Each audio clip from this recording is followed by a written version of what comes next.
Okay, so good morning.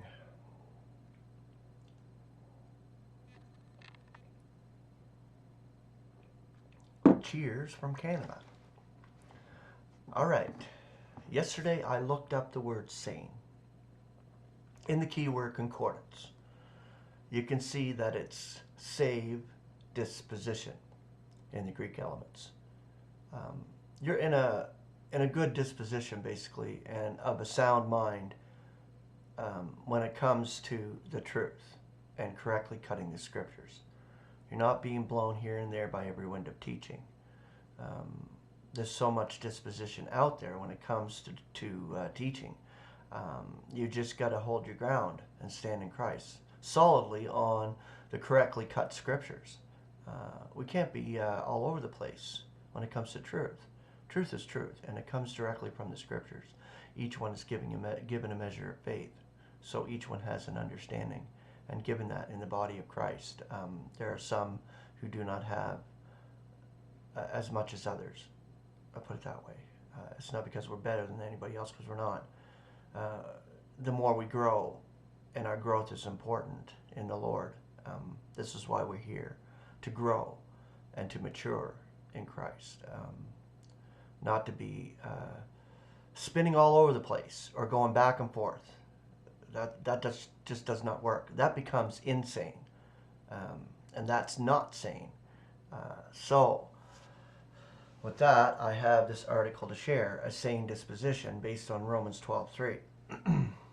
For I am saying, through the grace which is given to me, to everyone who is among you, not to be overweening beyond what your disposition must be, but be of a sane disposition, or dispose, or savingly disposed.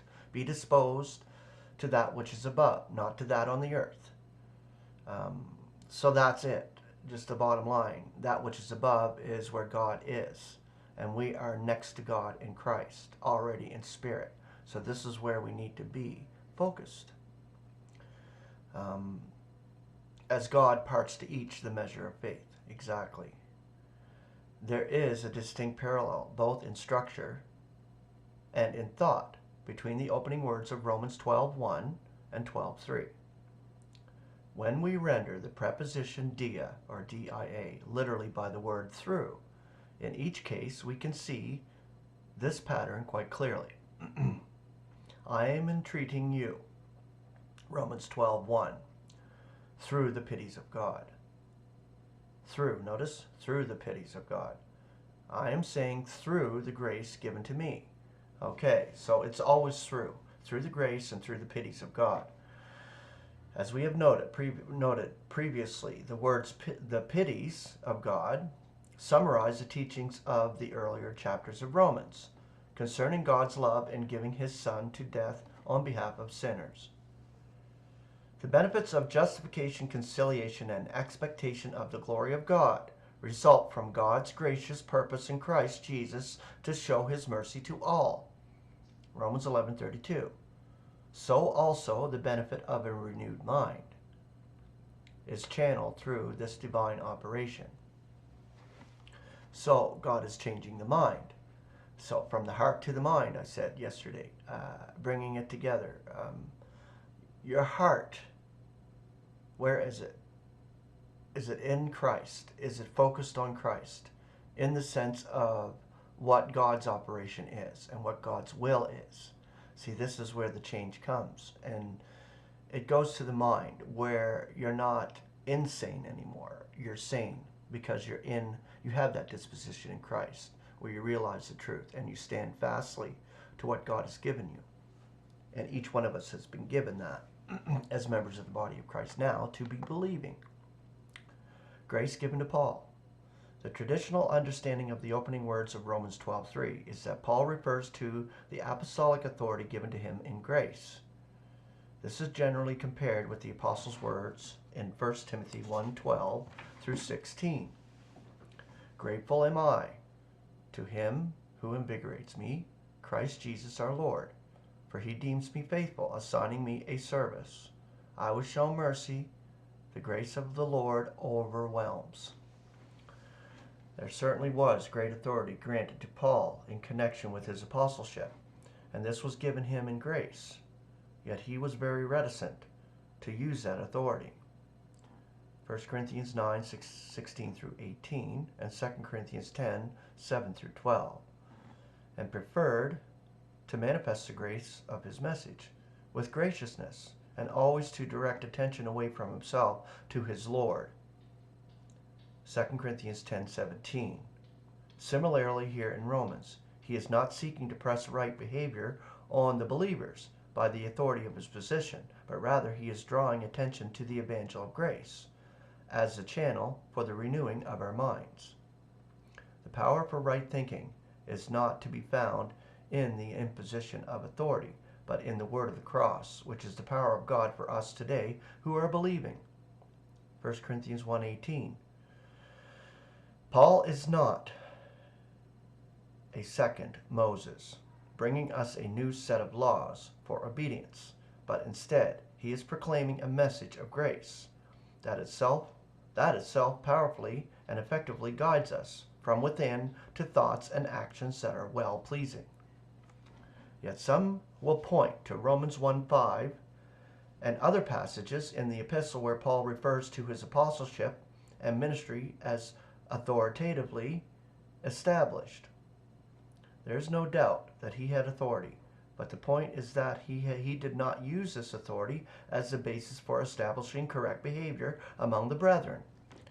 His authority was in bringing the evangel of grace, in heralding Christ Jesus to all nations, and it is this message itself that produces the faith obedience spoken of in chapters 1 and 16 of Romans. The renewed mind cannot be legislated. It must be freely developed as the natural result of God's Spirit in us. Did you get the spirit of works, or a spirit by works of law, or by the hearing of faith? Galatians 3:5. Paul proclaims the grace that was given to him and points to that grace as the channel for the power in right thinking and right behavior. To everyone among you, Paul addresses everyone who is among the group of believers in Rome. Here in Romans 12:3. In verse 1, he had termed them brethren, and we noted at that place that there is something in this term that draws us personally into the picture. It is right for us to see the apostle as speaking directly to each of us as his brethren, and to see ourselves as one with the believers in Rome 19 centuries ago. So think about it. The believers today, true believers in the body of Christ, are not being thrown around in the sense of stability as far as the truth of the evangel is concerned. We hold fast to what we believe as God has given to us. As little kids, like when we first started, we were like little children in the sense of new believers. We had to grow, and we had to become mature. And this is the whole process of a believer, a true believer, is we go from infancy to maturity. And it's like the human, when they're born, they have to grow up. They have to come through the stages of human development and into a mature person or a mature adult. So it's the same with believing. And it doesn't matter what age, when God gives you that belief, he gives it to you. And he matures you as fast as he does it. I just still say that now we are moving towards the end of this wicked eon, and we're rushing towards the snatching away. So the members of the body of Christ are getting mature faster. As far as study, as far as growth, I see this.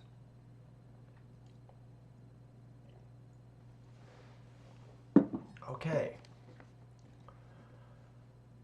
It is fully ideal to pore over Paul's letters as we would over letters from our closest friends and family. For that is in fact what these epistles are. Our apostle would have every one of us to be transformed by the renewing of our minds. He knows how easily we get troubled by doubts and distressed by our inconsistencies. He knows all about our lack of sanity, because his mind at one time was a battleground between the forces of his will and his flesh. Romans 7 through 24. But now he is at peace, humble, gracious, and clear-headed. He dispenses a message of grace that we sorely need. How refreshing it is to meditate on these words. Okay, so I'll continue tomorrow, and we'll go more into what our disposition should be. So, grace and peace. Have a beautiful Tuesday, and we'll talk to you later.